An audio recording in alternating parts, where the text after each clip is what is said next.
It's dimps. What makes a game so great to a kid? When I was but a diminutive dimps, I had a small amount of games, maybe getting 1 or 2 a year.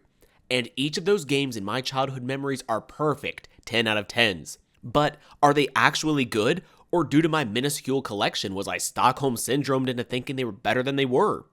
Time to dive into my kid brain! Blood Omen 2 is from the Legacy of Kain series, a series I wasn't familiar with as a kid, and still am not familiar with as an adult. Why did I want this game to a franchise I never heard of? Well, look at the box. Dark, brooding vampire with blood on his mouth, super edgy outfit, a sword with a skull, and that sweet, mature rating in the corner. Which begs the question, how did I get this game? Did I have cool parents or negligent parents? You decide. But looking at this box, I can see why a kid would like this.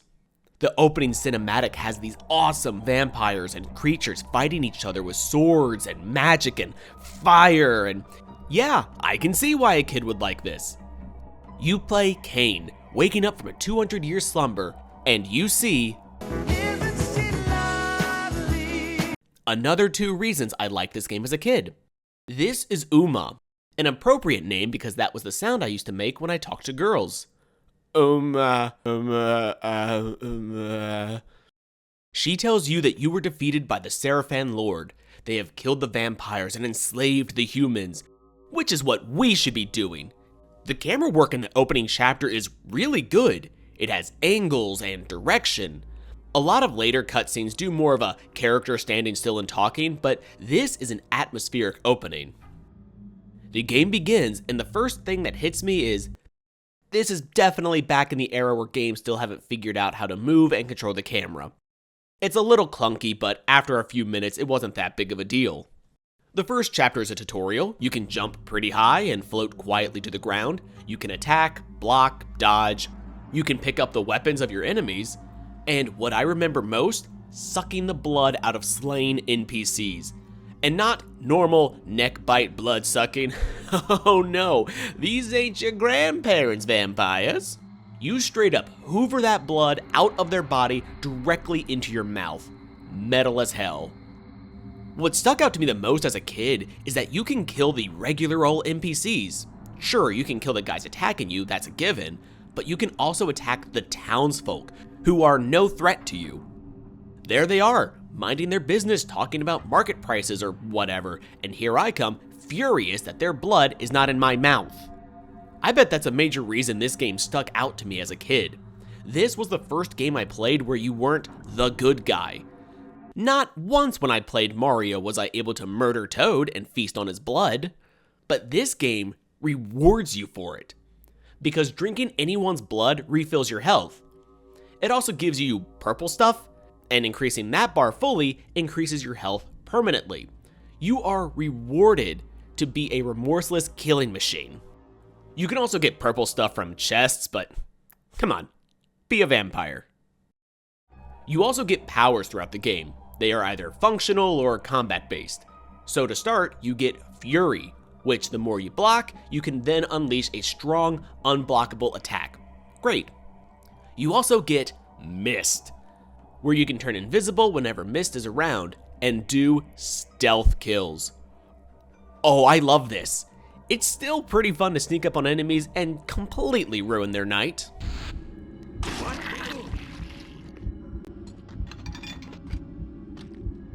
I also appreciate that each weapon has 1 or 2 different takedown animations.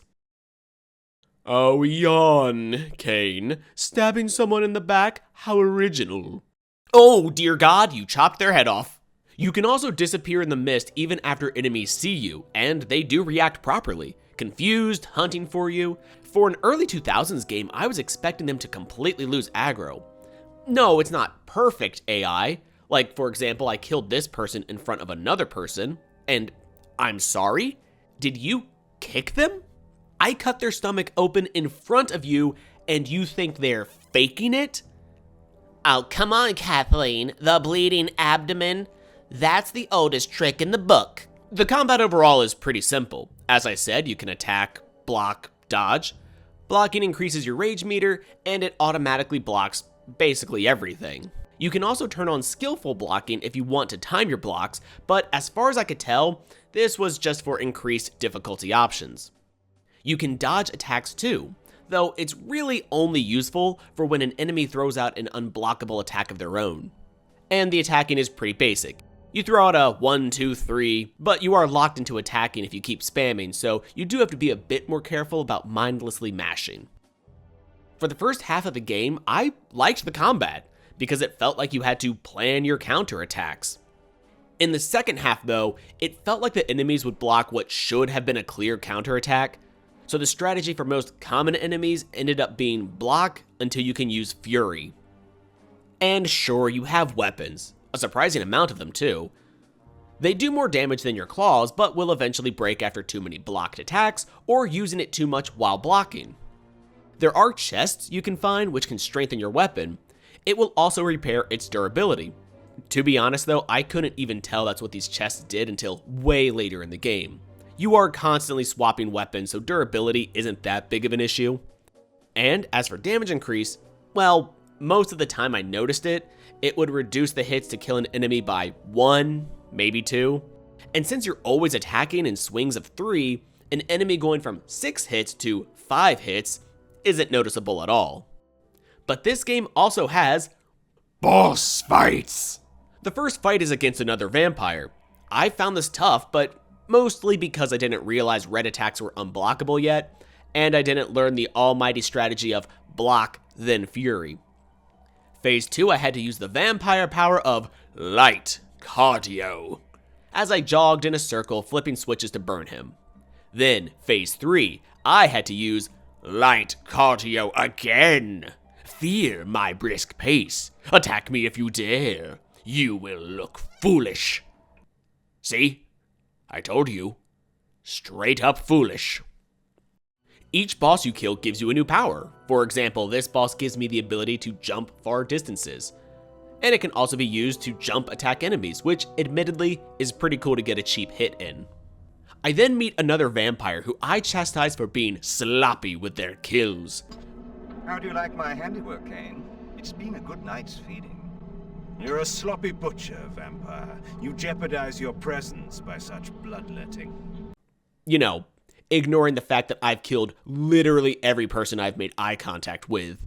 And then I meet some allies who tell me that their numbers are dwindling and that they are unable to blend in with the humans. My suggestion?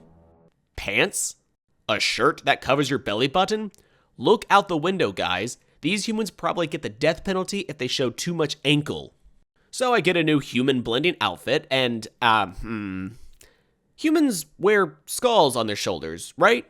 Like that's a normal thing they do? Yeah, no, I'm sure that's fine. I meet up for a showdown with a sloppy vampire whose name is Marcus the vampire. In this world, we have names like Cain, Uma, Vorador, and Marcus! I'm sorry, what power are you going to give me? The ability to get 20% off at the vape shop? Yeah, but only when Tanner is working.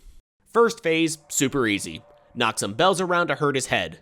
Probably harshing his mellow. Then phase 2, light cardio. He runs away and you simply chase him down. Hit him, kill his ads, chase again. We are 0 for 2 on epic vampire showdowns. Up to this point, I've rarely died. Either I was learning the mechanics still or accidental deaths. Save points are super generous, and there is a nice game design touch I like. So if you save the game with a weapon and then reboot, you don't have that weapon anymore, kind of a bummer, but there is usually a weapon near every save point. It's just a small detail I wanted to shout out. Good design choice. Bad design choice, unskippable cutscenes. So if you die after a cutscene, you go back to your last save point and have to watch that cutscene again. That'll teach you from making a mistake. I'm still discovering new weapons 6 chapters in. That's kind of cool. Oh, I wonder what this wrench thing is. Oh, a motherfucking Darth Maul, baby! two-sided blades will always be the coolest. They were cool in Star Wars, they were cool for Zidane in Final Fantasy IX, they were cool when I put 2 empty soda bottles onto a paper towel roll. Relax, I know it's a little childish. It's not like I was doing it when I was 26. I was 25 and a half. I took my new weapon to the next boss and instantly broke it, died, and lost the weapon. Okay. We're about midway through the game now, and this was definitely where attacking started to seem not worth it. Time for the strategy of block till fury. Then, followed by light cardio, and block till fury. This fight felt a little more cool because at least you were on a small platform above insta-killing fog. 6 chapters in and the enemies are starting to be a bit samey. But I guess this game has limitations, and dear lord, what is that? These monsters suck, man. I swear, they hit really hard. They seem to have random invincibility frames, and their unblockable attack isn't red like everyone else, so you have to be extra alert. At least they die like divas.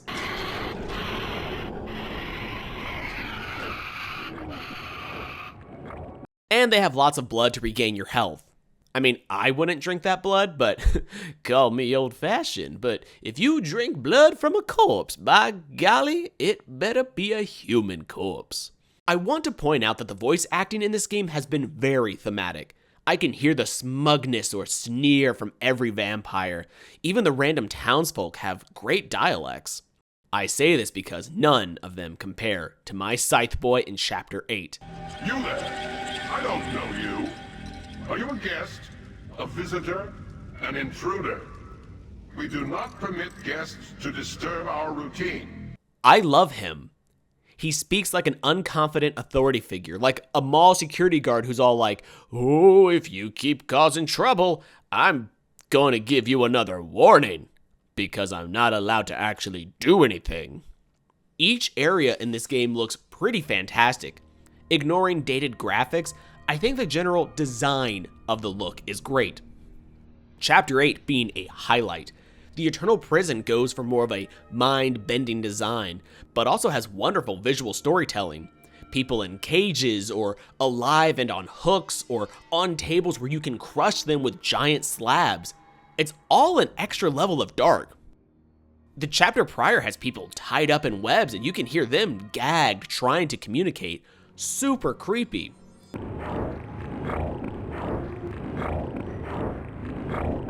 Chapter 9 feels more alien-like in its design, with these mechanical hallways and damn wall knives.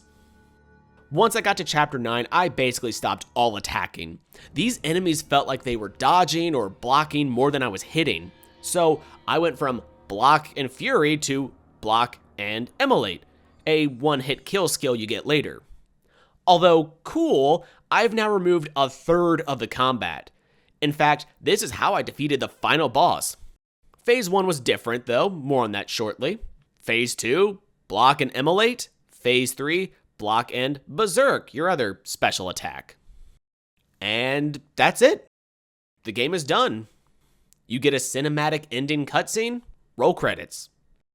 There are a few things I didn't go into.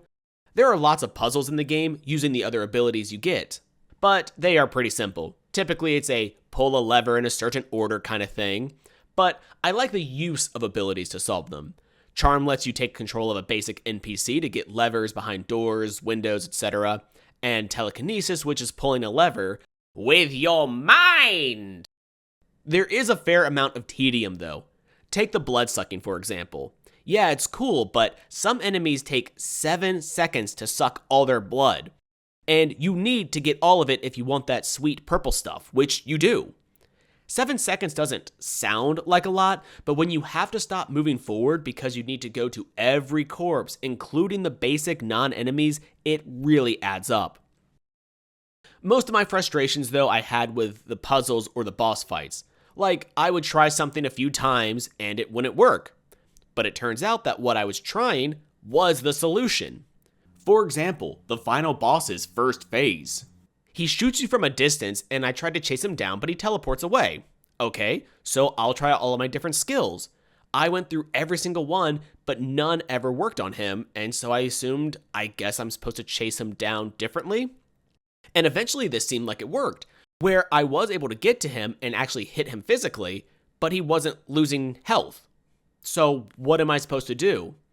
Well, it turns out I was supposed to use telekinesis to push him, and then use another skill to jump and attack him.